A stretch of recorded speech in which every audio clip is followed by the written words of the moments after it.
আসসালামু আলাইকুম। আমার নতুন আরেকটি ভিডিওতে আপনাদের সবাইকে স্বাগতম। এই ভিডিওতে আলোচনা করব বিপিএল এর ৯ম ম্যাচ নিয়ে, যেখানে মুখোমুখি হয়েছিল খুলনা টাইগার্স এবং রংপুর রাইডার্স। এবং এই ম্যাচ শুরুতে রংপুর রাইডার্স তারা টসে জয়লাভ করে এবং তারা কিন্তু বোলিংয়ের সিদ্ধান্ত নেয় এবং খুলনা টাইগার্সকে ব্যাটিং আমন্ত্রণ জানায়।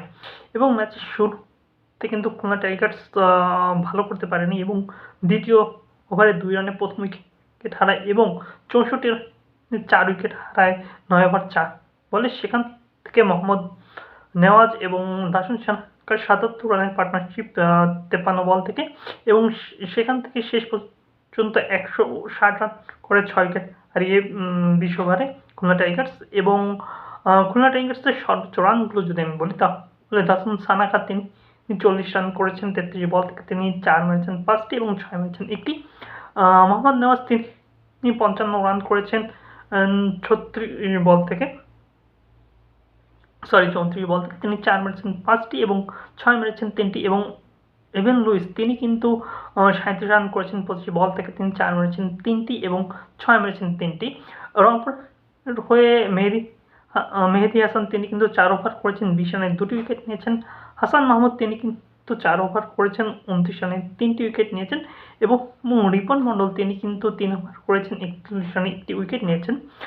এবং রংপুর ১৬১ রানের লক্ষ্যে নেমে দ্বিতীয় ওভারেই বাবর আজম এবং চতুর্থ ওভারে বেন কিংকে দিয়েছেন ১১ রান ২টি উইকেট পড়ে গিয়েছিল রংপুরের। সেখান থেকে শামীম পাটোয়ারি এবং রনি তালুকদারের ৩৮ রানের পার্টনারশিপ, এবং সেখান থেকে ৮০ রানে ৬০ উইকেট চলে যায় রংপুরের ১৪ ওভার ২ বলে। সেখান থেকে মোহাম্মদ নবী এবং মেহেদী হাসান ৩৬ রানের পার্টনারশিপ করেন ১৮ বল থেকে, এবং শেষ পর্যন্ত ১৮ ওভার ৪ বলে রংপুর ১৩২ রানে অল আউট হয়। অর্থাৎ খুলনা কিন্তু ২৮ রানের জয় পায় এবং টানা তৃতীয় জয়ে তারা কিন্তু পয়েন্ট টেবিলের শীর্ষে রয়েছে। রংপুরের সর্বোচ্চ রানগুলো যদি আমি বলি তাহলে শামীম পাটোয়ারি তিনি ৩০ রান করেছেন ২২ বল থেকে, তিনি ৪ মেরেছেন ৪টি। মোহাম্মদ নবী তিনি ৫০ রান করেছেন ৩০ বল থেকে, তিনি ৪ মেরেছেন ৪টি এবং ৬ মেরেছেন 3টি। এছাড়াও রনি তালুকদার তিনি ১৫ রান করেছেন এবং মেহেদী হাসান তিনি ১২ রান করেছেন।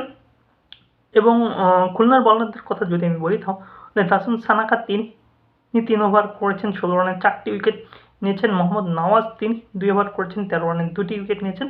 এবং ওয়াসিম জুনিয়র তিনি ৩ ওভার ৪ বল করেছেন ৩১ রানে ২টি উইকেট নিয়েছেন। এবং এই ম্যাচে ম্যান অফ দ্য ম্যাচ হচ্ছে দাসুন সানাকা, তিনি কিন্তু ৪০ রান করেছেন এবং ৪টি উইকেট নিয়েছেন এবং 1টি রান আউট করেছেন। এবং এই ম্যাচটি আপনার কেমন লেগেছে সেটি কমেন্ট করে জানাতে পারেন, এবং দাসুন সানাকার পারফরমেন্স আপনার কেমন লেগেছে সেটিও কমেন্ট করে জানাতে পারেন। ধন্যবাদ।